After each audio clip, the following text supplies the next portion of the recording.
ইসলামী আন্দোলন বাংলাদেশ পাবনা পূর্ব জেলা শাখা কর্তৃক আয়োজিত আজকের এই গণসমাবেশে প্রধান অতিথি হযরত মাওলানা লোকমান হোসেন জাফরি সহ অঙ্গ সংগঠনের সকল নেতৃবৃন্দ এবং সামনে উপবিষ্ট ইসলামকে জিন্দা করার যে সংগ্রামী তৌহিদি জনতা উপস্থিত রয়েছেন, সকলকে ইসলামী আন্দোলন বাংলাদেশের পক্ষ থেকে সংগ্রামী শুভেচ্ছা ও অভিনন্দন।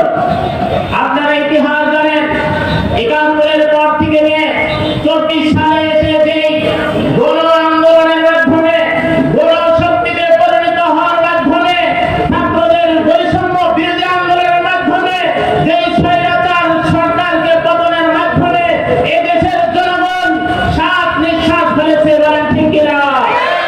আমরা এরকম আর কোন সামনে সরকার দেখতে চাই না যে সরকারের মাধ্যমে ট্যাক্স হবে, চাঁদাবাজি হবে, আগুন হবে, লুট হবে, গুম হবে, মানুষ খুন হবে, এমন কোন সংসার আমরা এদেশে দেখতে চাই না।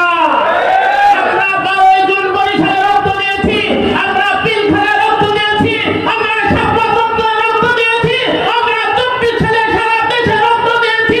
আমাদের মায়ের মুক্ত শহীদ হয়েছে, আবু তাইব শহীদ হয়েছে, আর কোন মায়ের কোল খালি করতে চাই না।